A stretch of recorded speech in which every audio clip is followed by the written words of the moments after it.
नमस्कार, आप देख रहे हैं रब्जी लाइव और मैं हूं अभिषेक मिश्रा। केंद्रीय मंत्री पशुपति पारस को लेकर खबर है और केंद्रीय मंत्री पशुपति पारस ने आज जिस तरीके से चिराग पासवान को लेकर चुप्पी साधी है, जिस तरह से नो कमेंट कहा है, उससे थोड़ी हैरानी भी होती है। और फिर ये सवाल भी उठता है कि आखिरकार पशुपति पारस क्या बैकफुट पर चले गए हैं। हालांकि जिस तरीके के तेवर, जिस तरीके के अंदाज और मिजाज उनके रहे हैं चिराग पासवान को लेकर, हाजीपुर सीट को लेकर, उसमें ये तत्कालिक तौर पर कह देना कि पशुपति पारस हाजीपुर सीट को लेकर बैकफुट पर चले गए हैं, थोड़ी जल्दबाजी होगी। लेकिन सवाल तो हैं। दरअसल आज क्या हुआ है वो हम आपको बताने जा रहे हैं। पशुपति पारस प्रेस कॉन्फ्रेंस कर रहे थे और पत्रकारों ने चिराग पासवान को लेकर सवाल पूछा। चिराग पशुपति पारस ने कहा नो कमेंट। पत्रकार लगातार सवाल पूछते रहे और जाहिर तौर पर अगर चिराग पासवान से बात करेंगे आप तो पशुपति पारस से जुड़े कुछ सवाल लाजमी होते हैं और पशुपति पारस से बात करेंगे तो हाजीपुर सीट और चिराग पासवान से कुछ सवाल लाजमी होते हैं।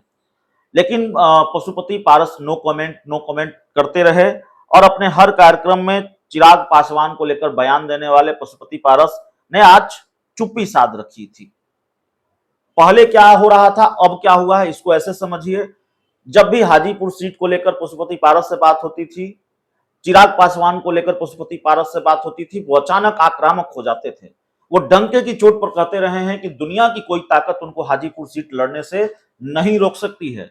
अब सवाल यह है कि अचानक हुआ क्या है, पशुपति पारस ने चुप्पी क्यों साध ली है, पशुपति पारस अचानक इस पूरे मामले को लेकर चुप क्यों हो गए हैं। इसको लेकर कई तरीके की चर्चाएं हो रही हैं।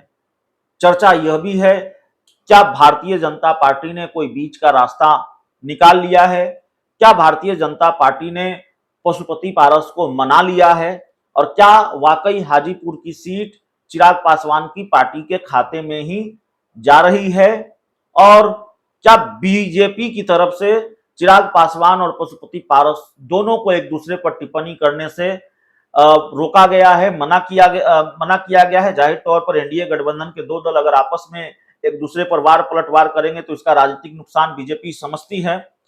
तो क्या इसकी वजह से पशुपति पारस चुप हैं?